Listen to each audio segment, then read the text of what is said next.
రామానుజాచార్యులు 1000వ జన్మదినోత్సవ వేడుకలకు రావాల్సిందిగా ప్రధాని నరేంద్ర మోడీని చినజీయర స్వామి ఆహ్వానించారు.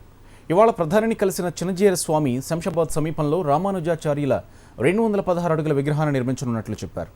విగ్రహ ప్రతిష్టాపన ఉత్సవానికి రావడానికి ప్రధాని నరేంద్ర మోడీ సానుకూలంగా స్పందించారని చెప్పారు. 2016-2017 రామానుజాచార్యుల వారి సహస్రాబ్ది, అంటే వారు పుట్టి 1000 సంవత్సరాలు అవుతోంది. ఆ సందర్భంగా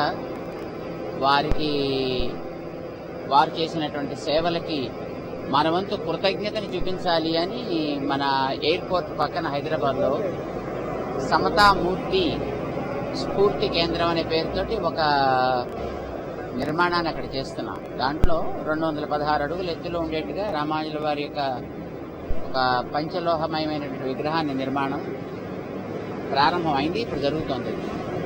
అది 2017 సంవత్సరంలో దాని యొక్క ప్రారంభోత్సవం జరగాలి. 217 పూర్తయ్యే లోపల సహస్రాబ్ది పూర్తవుతుంది కనుక ఆ సందర్భంగా దాని ఆవిష్కరణ జరగడానికి రావాల్సింది అని మనం ప్రధానమంత్రి గారిని కోరాం. వారు దానికి అనుకూలంగా స్పందించారు.